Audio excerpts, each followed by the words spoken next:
essa abertura, né, desse diálogo que a gente vai estar trazendo sobre a inteligência sensório-motora. Uhum. E pontuando aqui que também esse diálogo é um diálogo que abrange várias linhas, não somente o corpo, mas também a psicanálise, o Piaget, né, os processos de desenvolvimento humano. Então, eu gostaria de pontuar, né, primeiro essa inteligência sensório-motora, que vai ser o tema de hoje, Uhum.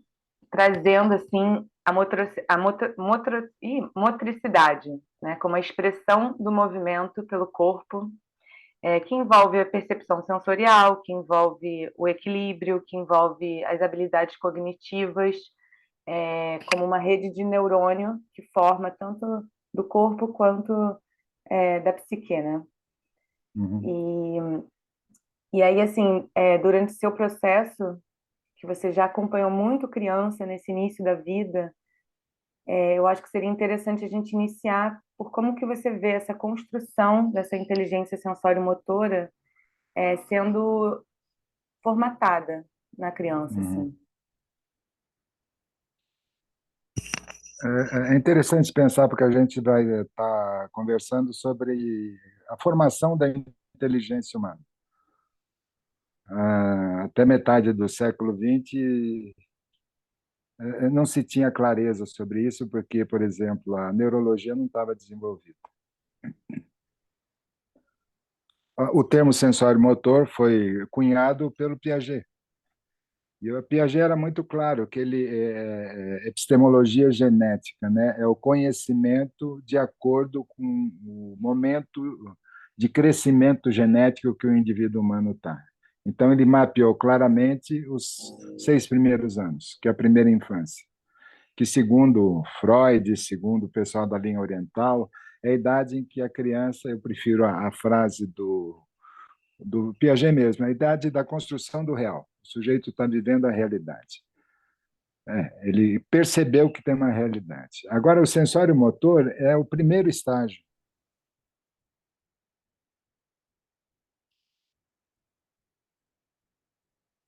Um bebê humano que nasce com uma carga genética que deu a ele a possibilidade de desenvolver esse tipo de inteligência. Então, o DNA também tem o programa do computador principal. Como é que ele vai começar a se articular para construir a si e a realidade? É fácil de dizer, mas é até engraçado imaginar que você nasce sem presença nenhuma, sem consciência nenhuma. O que está comandando você é o DNA. Extremamente curioso, extremamente energético, sem inibição nenhuma. E ele está construindo um mundo que, no início, Piaget chamou de sensações e movimentos. Uhum. Para quem acompanhou o bebê, ouviu o bebê crescendo, é bem isso.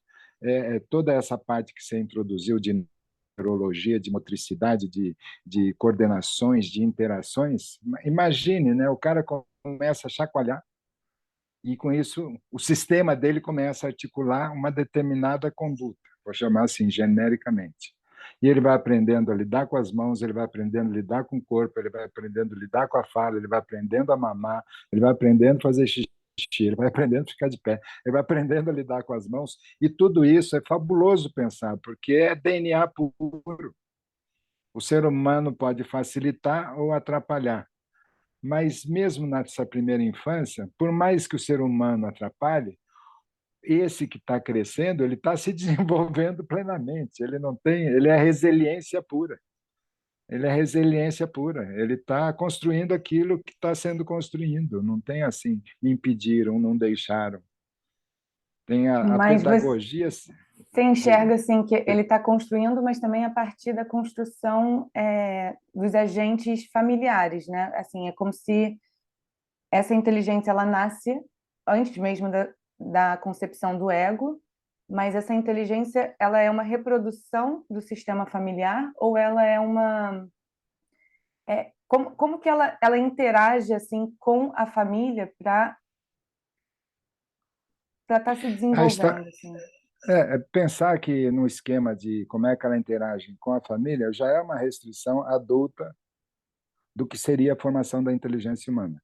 Se ele é um esquimó, se ele nasceu numa tribo indígena brasileira, se ele nasceu numa tribo africana, eu diria que o que ele está construindo é o pertencimento, como diz a constelação familiar. Ele não se percebe e não pertence e não percebe o mundo. Então, qualquer mundo que ele nasça, ele vai se desenvolver. Eu gosto de falar assim, claro que vai sofrer inibições. A própria mecanicidade do aprendizado é a base da construção da abstração, que você falou no início, do pensamento ou da psique. Que aquilo que se repete, eu reflito sobre aquilo, eu interajo mais com aquilo. Então, aprendi a botar o dedo na boca e daqui a pouco eu estou botando o dedo na boca de propósito. Eu aprendi a falar mamã e aprendi a falar mamãe. Aí, a hora que aparece a mamãe, eu falo mamã. Ela está querendo agradar, ele está querendo... Não, ele está querendo pertencer. Mas mesmo a palavra pertencer, ela é imprecisa na hora que a gente convive com a criança nessa idade. Porque além de estar construindo o ambiente aonde ele vai pertencer, ele também está construindo essa interação entre uma individualidade, uma unidade, que é ele, e toda essa grande história, que também é uma unidade mais complexa. Uhum. Porque quando o Piaget fala da genética, depois veio as histórias do pensamento sistêmico, da ecologia, a humanidade começou a ver claramente que ela faz parte de um todo, queira ela ou não. E aí liga muito com espiritualidade, com outros níveis, mas realmente a humanidade, queira ou não, é uma construção fabulosa de elementos fantásticos, sempre em evolução, seja no reino vegetal, seja no reino mineral, seja no reino humano, é uma interação plena o tempo todo, plena o tempo todo. O que a gente cometeu nessas últimas décadas foi um atentado contra o DNA humano e o DNA da Terra. Mas o DNA humano e o DNA da Terra não está nem aí para você. Você não é nem um segundo de um ano de existência do planeta. É. Você diz um atentado em que sentido, assim, né? Diz um atentado a esse processo criativo, assim, no início da infância? Olha, a gente começou a conversar, Sofia, e para mim caiu uma ficha que eu estava há tempos buscando. Tem um pouco a ver com esse atentado. Vou mudar de alhos para bugalhos, entendeu? Animais de estimação. Por que eles são tão queridos? Porque eles são sensórios motores. Eles interagem segundo um comando seu, que não é propriamente a voz, a palavra. É o teu gesto, o teu humor, a violência que você fala, ou a passividade que você fala. E todo mundo gosta dos animais de estimação, porque se você trancar ele num porta-mala de um carro, a hora que você abrir, ele não vai estar magoado, ele vai estar abanando o rabo. Então, o sensório motor é meio assim, é uma construção de uma absoluta estima e estimação. Estimação no sentido de Afeto. da construção de um afeto com determinadas pessoas que estão ao nosso redor. Pode ser a avó, pode ser a empregada, pode ser o tio, pode ser a mãe, pode ser o orfanato, pode ser o que for, pode ser o que for, pode ser o que for. E a inibição principal na primeira infância é basicamente do movimento humano. Então, a gente já está começando a construir um ser humano não espontâneo, um ser Uhum. humano meio travado, um ser humano envergonhado, um ser humano inibido, porque ele não pode expressar o que o DNA está pedindo para ele expressar. É tão maluco pensar nisso, entendeu? É. Se você pega numa criança indígena, não precisa ninguém ficar vigiando com ela, se ela pegou uma faca ou se ela pegou uma frutinha venenosa. Ela compreende, porque ela percebe todo aquele mundo ao redor e ninguém pegou aquela plantinha. Uhum. E a faca não está disponível e quando está, não tem ninguém gritando, não tem ninguém assustado. Simplesmente vão lá e tiram a faca da mão da criança, não tem nem conversa. Então, o que é esse ambiente plasmático do período sensório-motor? E a primeira articulação, que coloca Piaget, eu tive o prazer de trabalhar com isso, é curioso, porque é a inteligência sensorial. Aqui junta os diversos sensores num sentido motor, num sentido de busca, num sentido de atração, num sentido de interação, junto o tato, o paladar, o olfato, a audição, construindo uma visão, que quando a gente fala de uma visão, a gente não está falando só dos olhos. Os olhos Uhum. são que comandam, porque o olho é o que comanda a direção do movimento, é o sentido principal que comanda o movimento. É. Então, quando a gente está falando da visão, a gente está falando da inteligência sensório-motor. É o cheiro, é o paladar, é o vento, é o tom de voz, a coordenação da voz do indivíduo, né, o jeito do cabelo dele, tudo. Então, de certa 70% da forma, Nadis, dele. essa plasticidade que você colocou aqui, Plasticidade, perfeito. ela, de certa forma, as emoções elas estariam também reproduzindo esse sensório motor como se fosse uma rede neural que, a partir dessas emoções que estão no coletivo, né, na família, e se repercutindo no indivíduo, é como se a emoção ocupasse também esse lugar de repressão. Polêmico, porque a gente construiu no fim do século XX, início, a coisa tal da inteligência emocional, que acabou se transformando num dogma. Se eu esquecer, me pede para voltar para ela, porque você fala de uma rede neural. O Piaget chamava de esquemas. É como se os primeiros esquemas eles são soltos no espaço, as redes de conhecimento, né? Cada nozinho é algo de, opa, juntou isso, juntou aquilo, juntou aquele outro. E com o tempo isso vai virando uma holografia. Você vai utilizando, praticabilizando a rede neural que coordena os teus sentidos, que coordena o teu movimento, que coordena a tua respiração, que coordena a tua fala, que coordena a tua interação. É um programa que vai se tornando, hoje em dia, para mim, é fácil a gente usar a palavra holográfica, né? Eu até prefiro, porque holístico, para mim, é meio fantasioso. Holográfico, todo mundo entende, que é uma esfera cheia de significados.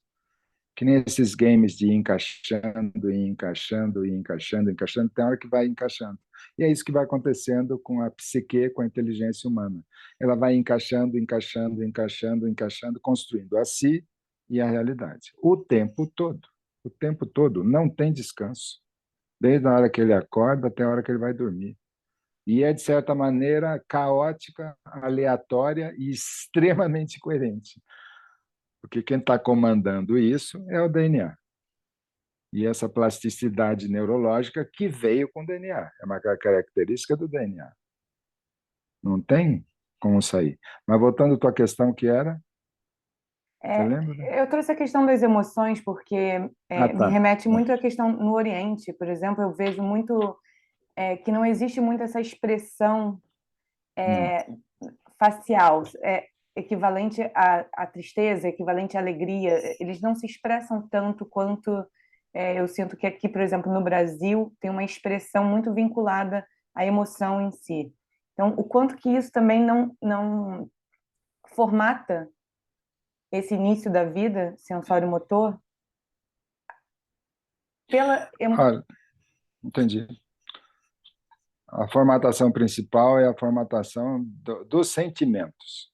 Eu entendo sentimentos como emoções não mecanizadas. hum, É o que eu estou sentindo, é o que eu estou percebendo da realidade. A emoção, se a gente caminhar, e vamos caminhar esse século ainda, ela é uma mecanicidade da sensorialidade, em que eu dou significado e restrito e restringo a teoria dos traumas, né?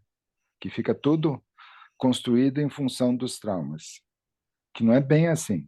E daí fica muito dramático. E como você citou, os orientais, ou os povos nativos africanos, brasileiros, americanos, não têm essa plasticidade histriônica, operística, romântica, que é uma desfunção dos sentidos. exato.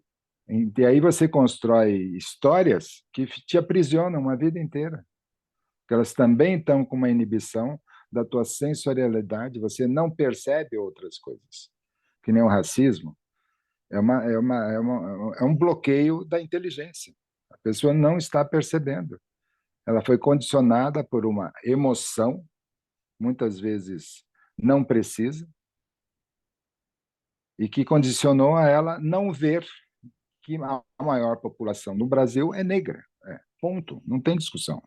É. É a segunda maior população negra do planeta. No Brasil, não é na África. Não, é no Brasil. Olha que coisa doida. Não sabia disso. É. Ou mesma coisa, a Amazônia está pegando fogo, mas a gente não tem essa conexão no dia a dia, porque a gente está se defendendo, porque a gente está restrito, porque a gente foi sendo restrito pela educação. Ela foi colocando a gente em caminhos coerentes de se fazer na vida, de estudar, de ser amigo, de amar, de ter sexualidade, de quem sabe constituir família ou trabalhar numa comunidade. Tem toda uma coerência. Mas tudo isso é condicionamento. Como você usou na primeira vez que a gente conversou, é a parte mecânica, né? E para mim, a origem do ego, que se fala tão mal, inclusive hoje em dia, ela é absolutamente funcional. Ela não tem emoções. Quem está coordenando ela é o DNA. É tão doido a gente pensar que o DNA é um código genético que se repete na China, aqui, fica diferente a cor, diferente a altura, diferente o nariz, diferente o olho, mas todos têm coração, todos têm pulmão, todos têm sistema digestivo, não tem dissociação. Uhum. É um código que reproduz a diversidade humana sempre semelhante, principalmente internamente no funcionamento. Mas você vê essa inteligência emocional, é uma piada, porque o Oriente está indo de vento em popa. E o Ocidente, tão emocional, está afundando em fake news. Esse ego emocional, ele é construído em cima de fake news. Ah, eu acho que o fulano me tratou assim porque ele pensou que eu estava ameaçando ele, então eu tenho que tentar convencer ele que eu não sou aquele que ele está falando que eu sou, e aí já me perdi, o outro já se perdeu, a gente não está se vendo. Ele não está se vendo. A emoção, para nós que trabalhamos com gente, ela é muito interessante como porta de entrada para você ir alcançando esse self mais profundo, Uhum. essa inteligência psicogenética, porque ela tem uma característica que é DNA. É DNA. Você, nas conversas que a gente foi tendo, fala da epigenética, né, que é interessantíssimo. Aliás, epistemologia e epigenética acaba tudo juntando, né? É Que eles estão verdade, é vendo, bem parecida. porque eles estão juntando características genéticas com, com etapas de desenvolvimento e de percepção de si e da realidade, no que o meio ambiente interfere no DNA humano e que o Sim. DNA humano interfere. Eu vou dizer para você que eu não acredito ainda que a gente já chegou a um nível de nascer, renascer, renascer, que houve uma mudança genética. Não acredito. Por quê? Se eu pego a parte esportiva, da época que eu tinha, 1960, 90, e eu vejo a diversidade de plasticidade do movimento humano que acontece hoje em dia, foi a genética ou foi uma educação que propiciou a manifestação plena do DNA? Plena. De parkour, de dança, de esportes radicais. É riquíssima a diversidade hoje em dia da possibilidade expressiva do ser humano. Nas músicas, na minha época, eu era muito incomodado porque eu era o único homem que dançava na década de 70. Uhum. Só para você ter ideia. Hoje em dia, os homens estão dançando solto também, não tem mais esse negócio. Né? Então, o que a gente está aproveitando é realmente começando a compreender a maneira que eu vejo, o que é a genética e a absurda e infindável possibilidade que a gente, enquanto ser humano, ainda não vivenciou. Ponto. Ponto. Eu acho que esse resgate, assim, de compreender, né, a importância do sensório motor seria, novamente, seria estar entendendo a saúde e não a doença, e nessa evolução da genética. Assim, o Eu que é acho que mais nesse caminho a apropriado. gente se perdeu. É. Eu não sei se perdeu. Eu moro em Alto Paraíso de Goiás e o afluxo de pessoas para ficar junto da natureza é um resgate de algo que existe em termos de sensório motor dentro delas. E na hora que ela vem para uma cachoeira, na hora que ela fica o dia inteiro na beira de um rio tomando, ela está mergulhada nisso que a gente está conversando. Ela está desfrutando da percepção sensório motor. E isso é profundamente relaxante. Uhum. Profundamente relaxante. Da mesma maneira, por que as pessoas têm tantos animais de estimação hoje em dia? Porque é a única relação sensorial e motora que remete elas a esse lugar da estimação dela. É curioso, é bonito É demais. verdade. É, de ter o bichinho, de falar com o bichinho, na hora que você chega, o bichinho vem e chacoalha, ele não está falando nada. É sensório motor puro. Dias que você está meio mal, o bichinho senta do seu lado, põe a cabeça na tua perna. É.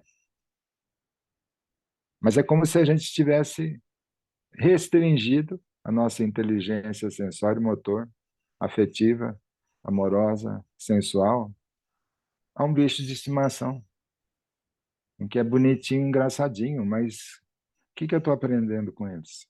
Eu já domestiquei peixes, já domestiquei pássaros, já domestiquei felinos, já domestiquei cachorros. Um dia, depois de ter trabalhado com as crianças, me perguntaram como é que você consegue fazer isso tão rápido? Porque eu falei que eu aprendi com as crianças. Quando eu estou com eles, eu não estou pensando em palavras, eu estou imaginando. Quando eu Uhum. falo sai daí, é uma imagem que eu estou passando, através do meu gesto, do meu olhar, do meu tom de voz. É. Vem Isso agora. é algo É. curioso, né? Diz que eu sinto que hoje as pessoas perderam essa capacidade da imaginação, de tá, a imaginação parece que está direcionada para um outro fluxo, né? Um fluxo que não traz uma saúde em si, mas traz mais uma outra pulsão, assim, de...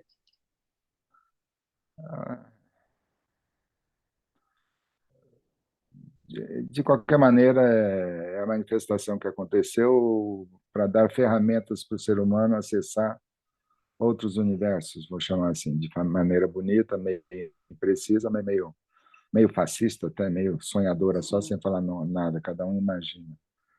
Mas é curioso, Sofia, eu tenho acompanhado, como todo mundo, redes sociais, filmes, etc.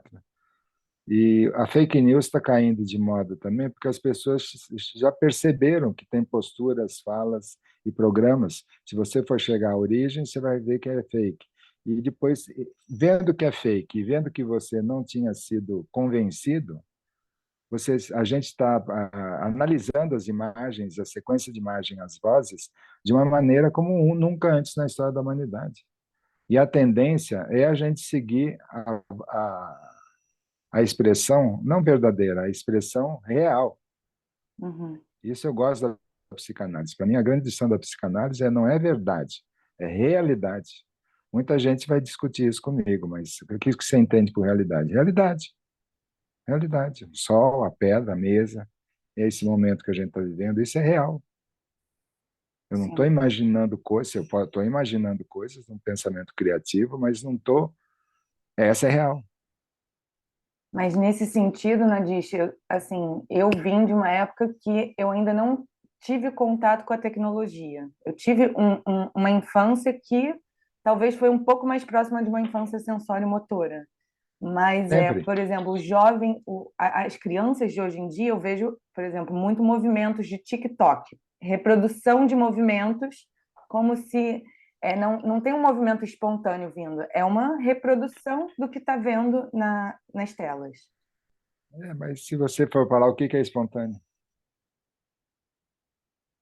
porque eu vejo muito TikToks espontâneos, desde crianças, bichos, filmagens de animais, até a questão política, coisas que você vê que é espontânea. Inclusive porque não tem toda aquela preparação hollywoodiana, e que a Uhum, pessoa está com uma roupa à vontade, e que ela tem um dente torto, e que ela não passou maquiagem, nem arrumou o cabelo. Isso é espontâneo. Isso é espontâneo. Isso está sendo visto, como nunca antes. então, você Eu acha que acho a que criança de hoje ela tem essa capacidade de diferenciar, de perceber esses dois? eu volto a dizer, quando você falou das emoções, o dado científico da pergunta é quando é que começam a surgir as emoções? A resposta é simples: quando o ser humano infantil começa a ser contido, impedido de. Então, as emoções surgem de uma certa ressaca, de um movimento que não pôde acontecer. Entenda isso da maneira aberta que você entendeu, porque eu Uhum. compreendi isso assim. Eu vi isso acontecer. Inclusive, a grande terapia que eu fui seguindo e continuando na minha vida é de não me impedir, de não deixar de fazer. Não preciso falar tudo o que eu penso, porque também o que eu penso às vezes é meio fake. Então, eu tenho que ter um certo cuidado, uma certa educação, para manter a sociabilidade, que é interessante para mim em termos de ser humano. Eu não estou afim de romper a sociabilidade com ninguém. Ah, mas se a pessoa é chata? Se a pessoa é chata, eu me afasto. Não precisa bater boca com ela. Se ela está na minha casa, eu vou convidar ela para se retirar. A gente está entrando numa época que está na hora da gente fazer as indicações sensório-motoras que a gente está construindo hoje, sem, não é nada pessoal. Estamos trabalhando a teoria do conhecimento. Eu ficar aguentando você na minha casa, falando besteira que eu não estou interessado em ouvir, é muito ruim para o seu desenvolvimento e para o meu desenvolvimento. Não vai dar certo. Que nem tem o velho Pequeno Príncipe do Saint-Exupéry, você é responsável por aquele que você cativa. É uma frase absurda. Como é que eu posso ser responsável por aquilo que o outro apreciou em mim? Uhum. Não, é absurdo. Ele está me endeusando, ele está se colocando abaixo. E a questão principal não é essa. Eu não posso ser responsável pelo cachorro que veio atrás na minha rua. Um cachorro todo sarnento que queria entrar dentro de casa. Eu não posso ser responsável por um monte de gente que está na rua passando fome. E se eu for levar comida, se eu for providenciar alguma coisa, e eu não quero ficar cativo disso, É porque mais uma senão forma de inibir, de... é muito benevolente, muito espiritual, mas muito castrada, inclusive. Sim. É. E aí entra sempre esse jogo das emoções que você tem falado. Leitura de realidade. Como que você vê isso na escola, Nadish? Né, as escolas de hoje ainda acabam seguindo o mesmo modelo que prevalece essa... Tem modernidades. Quando eu saí de São Paulo já faz tempo, mas depois acompanhei um pouco as inovações pedagógicas. E teve um momento das escolas chiques de São Paulo que eles se reuniam para fazer uma grande questão para as crianças que resolvia muita coisa, desde estigmatizações, bullying, eh, inibições infantis, né? Que era o que você está sentindo. Essa era a frase do programa, entendeu? Não é qual a emoção que você está sentindo, é o que você está sentindo. Que é uma técnica que, quando eu trabalho com grupo, uma das questões de início é perguntar para todo mundo: o que você está fazendo aqui? O que você está sentindo? E aí a pessoa se coloca. 1 minuto só, né? Porque senão Uhum. vem história, história, história, história, e controlada com sino e relógio mesmo. Para ninguém falar, deixa o outro falar menos que eu. Não. É 1 minuto cada um. Né? E o simples fato da pessoa se dispor a falar, mesmo que não seja compreensível, ela já, ela já chega o que eu estou sentindo. Isso é sensório motor. Uhum. É. A base de todas as atrações da libido, dentro da teoria freudiana, é sensório motor. Porque a atração você está seguindo o quê? O jeito da pessoa, o cheiro da pessoa, o jeito dela se mover, o carro que ela chegou. Você está seguindo toda uma rede de sensorialidade que não é vista conscientemente. Ela acontece por baixo. Meu pai, inclusive, construiu uma teoria brasileira que é isso. Olha, o inconsciente não é tão inconsciente assim. Se você filmar, você vai ver que a pessoa está se afastando ou está se aproximando em função do que ela percebeu. Então, toda essa rede sensório-motora que existe por baixo da gente é tida como inconsciente. Ela é, na origem, absolutamente inteligente. É absolutamente inteligente. Ela não tem dúvida nenhuma. Ela em nenhum momento traz um dado ruim da espécie humana, que tem mania de se matar e fazer guerra. Não, isso não faz parte do DNA gregário do ser humano. Não faz parte. Não existe comprovação científica, neurológica, laboratorial disso. Tem filosofias, tem pedagogias, tem fascismos, tem de tudo.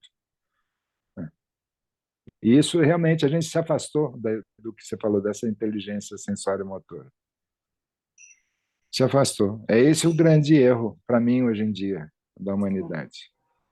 Mas que a gente está conversando aqui, tem muita gente pesquisando isso. Sim. É. E É, é difícil, o famoso é erro difícil de porque Descartes. o cara vai indo, vai indo, vai indo numa reflexão fabulosa, mas fala, oi, oi, vamos tomar um cafezinho? Quer um pão de queijo ou um pão com manteiga? Uma geleinha? Pode ter, deixa eu ver se tem a geleinha. Realidade. Aí o sujeito baixa. Uhum. É. O sensório motor é o que orienta todo mundo o tempo todo, inconscientemente. Sim. Que é É, o inconsciente no corpo, né, Nadisha? é, Pelo é, menos as é, linhas é, é. psicossomáticas vão muito para esse lugar que existe um inconsciente no corpo. Mas eles ainda, pelo menos do que eu tenho conhecimento, não tenho pesquisado mais tanto na vida, a hora que fala o corpo fica muito hedonista, vou chamar assim, porque a gente está falando da sensorialidade humana, não é propriamente o corpo. Para Porque se além eu do corpo. falar é além do corpo, e aí tem as para-anormalidades, né, de leituras que são coerentes em termos de uma neurologia. Mas se essa neurologia está analisando o corpo e a matéria e a vida espiritual, você fala, epa, epa, epa, para um pouquinho, está faltando aqui no meio alguma coisa.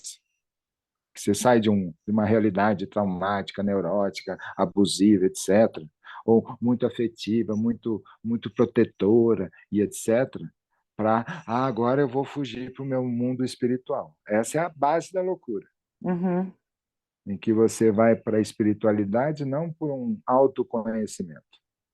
Você vai porque é moda, porque está querendo se livrar das coisas que você não consegue realizar na realidade, está querendo resolver sensações desgostosas dentro de você, né? Que ao invés de serem avaliadas, colocam uma pasta de emoções em cima. Não estou falando só das ruins, estou falando das boas também. Sim. O êxtase, Prazer, o o vício. prazer, tem coisas. Tem que pensar, neurônio não escolhe o bem e o ruim, ele vai só mandando o input, né? Se você não vive o prazer intensamente, você também não aprende a se defender. Se você não aprende a se defender, você não aprende a ter prazer. É. O neurônio é o mesmo. Não é neurônio de prazer, neurônio de dor. Eles têm. Ah, A não, alguns. polaridade. Mas a polaridade já é um aspecto de estruturação da parte psíquica, não propriamente material, mas que leva a um acondicionamento da realidade. A realidade que eu quero viver é essa. Vou Então, ser fiel até o Nadine, fim da deixa eu vida. só te perguntar. Então, essa inteligência sensório-motora, ela estaria então no nível transpessoal, não estaria nem no Sim, nível. sim, sim, sim, sim, sim. Porque ela pode dizer, é um presente da existência, da grande avó do mundo. E que a gente, infelizmente, ainda não desfrutamos de todo o potencial. É que nem eu ganhar um iPhone 20 e continuar agindo como se fosse um Nokia daqueles que abre só a bandeleta, entendeu?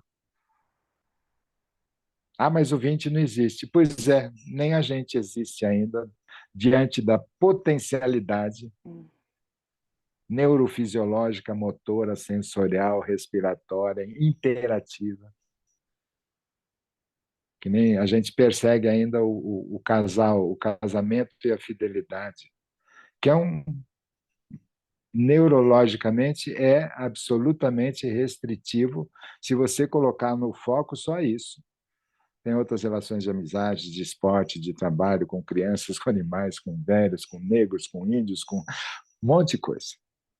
Você não pode restringir o ser humano a uma família hoje em dia que se transformou em três pessoas, papai, mamãe e filhinho. A família que falava o Freud era uma família que morava perto.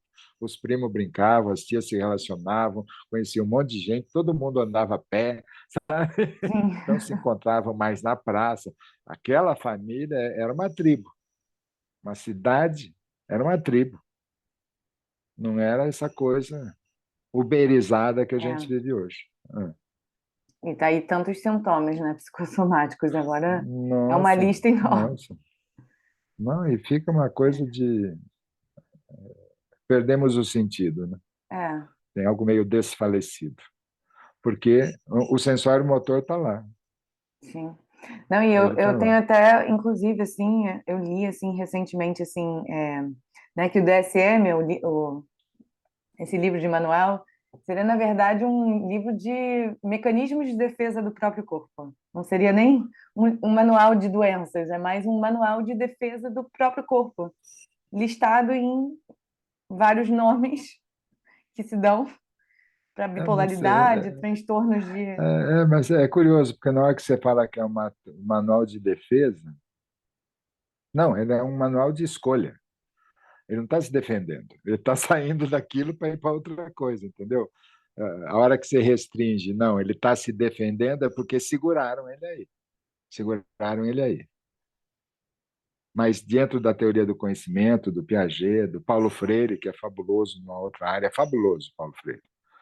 E, inclusive é reconhecido no planeta inteiro por causa do que ele sacou, sem ter pesquisado neurologia, sem ter pesquisado fisiologia, sem ter pesquisado filosofia, ele estudou e pedagogia também.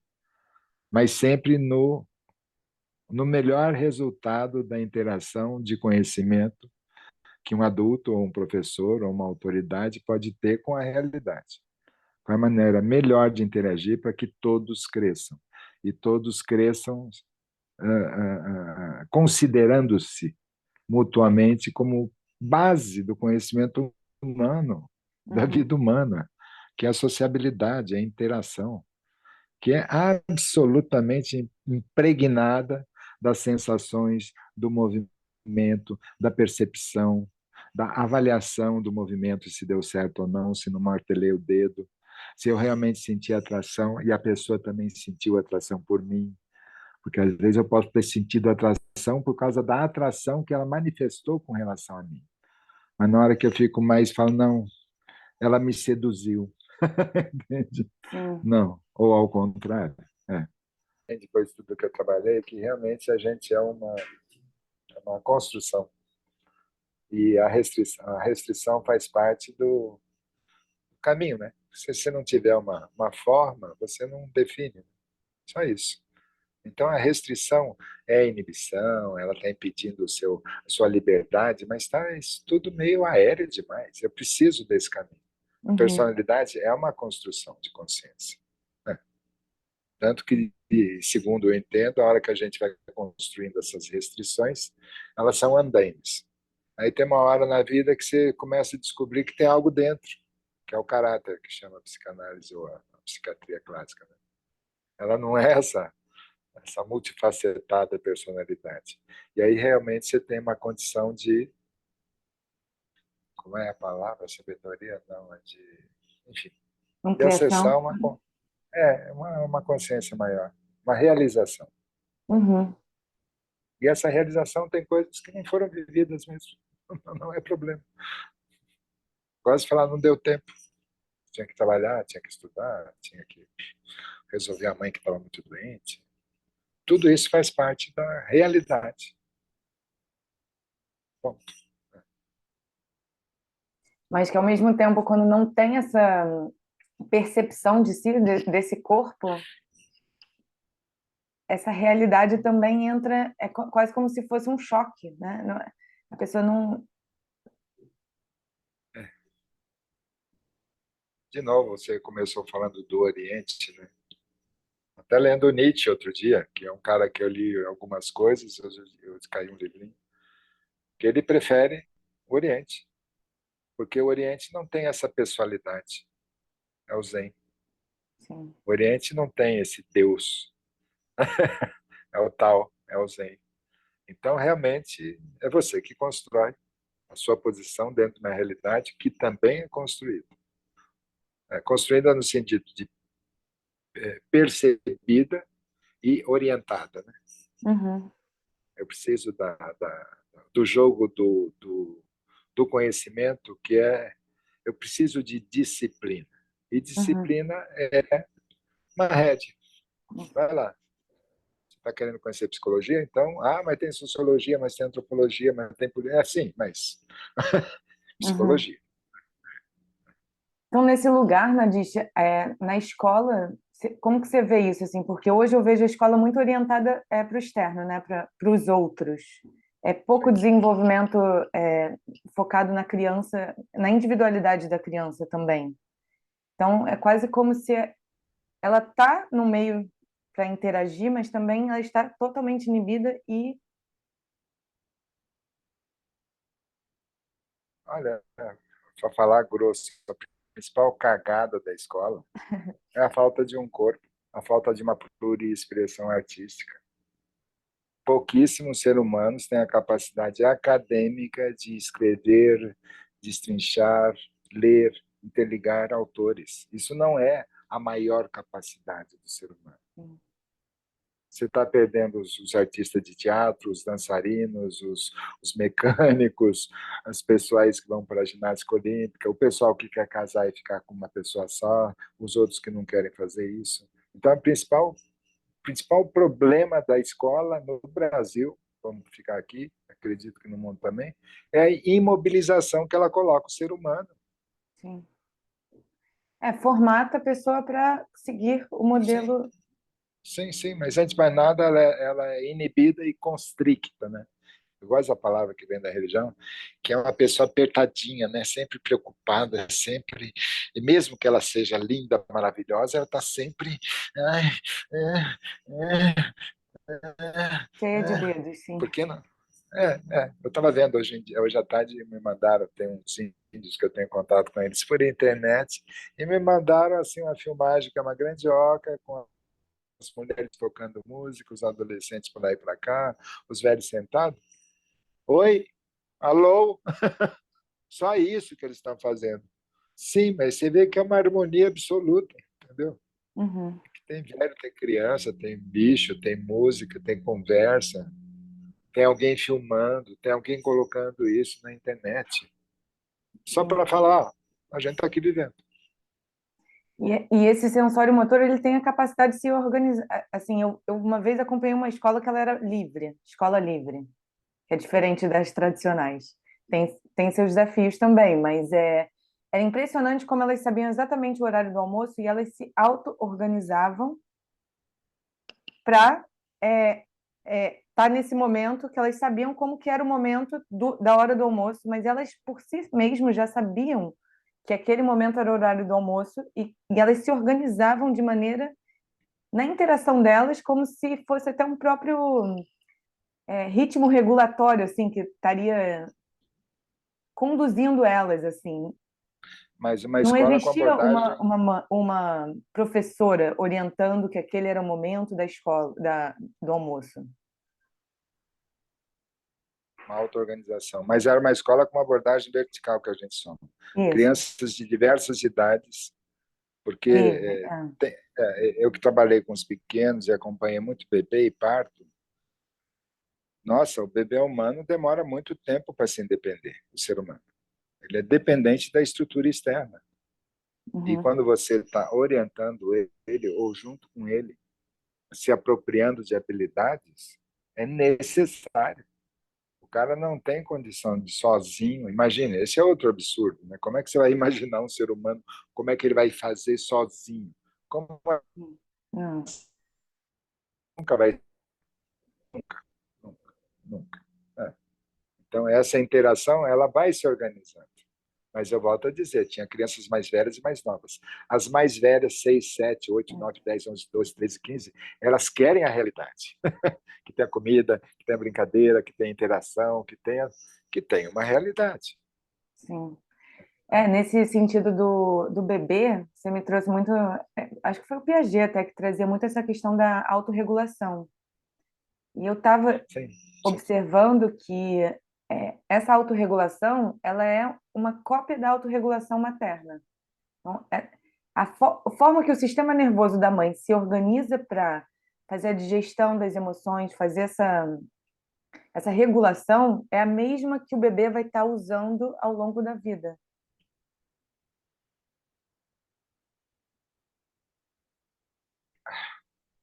Precisamos tomar muito cuidado com essa família, com essa sagrada família, a sagrada mamãe e o sagrado papai. Por favor. Sim, que a criança vai ganhar habilidades de acessar a autorregulação de maneira mais eficiente, por conviver com pessoas que têm a autorregulação, sem dúvida. Uhum. Mas vamos pegar as mulheres que se tornaram mãe e que viraram só mãe, né? Ela perdeu uma autorregulação. Aqui no Alto Paraíso tem uma questão, outro dia eu estava conversando com uma médica, amiga minha, as mães estão alimentando as crianças de mamando até 2 anos de idade. É um absurdo, em termos de uma autogestão, seja da criança ou da mãe. E ela falou, eu falei, não, e tem uma coisa, você que conhece hormônios, uma mulher que está amamentando, ela está rica em prolactina, ou seja, tesão zero, e vai dar problema com o companheiro, com o pai do Uhum. menino, porque ela está só dando leite, é uma vaca leiteira. Ai, que horror você falar isso, ela só quer o melhor para a criança. Ela não está fazendo o melhor para a criança. Você passar pelo processo de desaleitamento, com a criança tem 9 meses, 1 ano, 1 ano e 2, é muito fácil. A criança não tem essa conversa toda. Uhum. Uma criança de 2 anos que já tem. Uma menina de 2 anos já vai perguntar por quê, para quê. Já vai construir um drama que, se ela fosse encaminhada para comer comida, e ela própria vai pedir. Muita mãe segue no aleitamento porque é mais fácil. Não tem que carregar potinho, não tem que comprar comidinha. Mas tem também Então, a questão da criança, né? Da criança. Tem uma ideia em volta dessa questão da criança por si só. olha, Sofia, eu trabalhei com elas, acompanhei, hoje em dia eu observo mais distante, não tenho mais a disposição que eu tinha antes. Não tem a negatividade que a gente coloca neles. Eles são oportunistas, eles são amorais. Não é que ele está te desafiando. Você é a autoridade. E ele desafia para ele ter autoridade dentro dele. Uhum. Tem a emocional psíquica adulto. Me desrespeitando. Uai, faça ele respeitar. Né? Vou dar uns tapas nele. Não, tapa não resolve. Você tem que ter uma postura de coerência que você fala, agora não, agora chega. Que nem uma mãe que já aleitou, teve o parto 9 meses, 1 ano, ela já está querendo ir para o mundo, ela já está querendo interagir, ela já está querendo namorar de novo. Não, ela tem que ficar amamentando, porque a criança amamenta. Aí vira um monte de fake news, Sim. terraplanista, sem comprovação científica nenhuma, e científica no sentido de pesquisas extensas. A humanidade já tem no. Outro dia eu estava conversando com um amigo. Se a gente colocasse todo o conhecimento humano num computador para ir administrar a humanidade, seria bem melhor para a humanidade. Porque a gente já tem todo o melhor jeito, que nem falamos de escola, entendeu? Qual é o melhor jeito de educar uma criança? Muito com outras crianças, sempre. Principalmente sensório e motor, que eles estão no mesmo nível de. Uhum. É tão doida chegar a criança de 2 anos, 2 anos e meio, eles estão brincando junto. Tem 3 brincando junto. Você chama eles brincando junto. Aí você chega perto deles, precisa ter um instinto de caçador para não perturbar o ambiente, né? E você vê que cada um está brincando de uma coisa. Eles não estão brincando juntos, eles estão na atividade juntos. Uhum. Aí pessoas falam, não, é que nem falar que os adultos, quando estão trabalhando juntos, estão fazendo o mesmo trabalho. Não é verdade. Se você for perguntar pessoa a pessoa, cada uma vai contar uma história diferente. Verdade. Ela está afinada nessa sensorialidade motora do estar junto produzindo alguma coisa. Uhum. Bonito, porque é de fato uma dança sensório-motora a interação humana. A gente, ao invés de dar um salto e a crescer com ela numa avaliação clara do que está acontecendo, sem as pessoalidades, A gente viu esse blá, blá, blá, blá, blá, blá, blá, blá, blá, É. blá, blá, blá, porque tem essa teoria, porque tem aquela teoria, porque a verdade é essa, porque no Oriente é assim, porque no Ocidente é assim, mas os povos nativos, mas os negros, os brancos, os índios. Nossa, é um furacão de nada, nada. Uhum. E o que gera, principalmente, é essa imobilidade, Sim. esse pasmado humano Do corpo e também do do corpo. De imaginário, dos novo, sentidos. mas interessante você ter trazido o corpo, porque não é o corpo. Eu próprio trabalhei muito tempo assim. Na hora que você começa a trabalhar o corpo, você está trabalhando todas as pulsações naturais de intestino, de respiração, de coração, e você está trabalhando toda a sensorialidade. Uhum. Então, a primeira coisa que começa a acontecer quando as pessoas começam a se trabalhar, não é só com o corpo, pode ser psicanálise, etc., ela começa a ver o mundo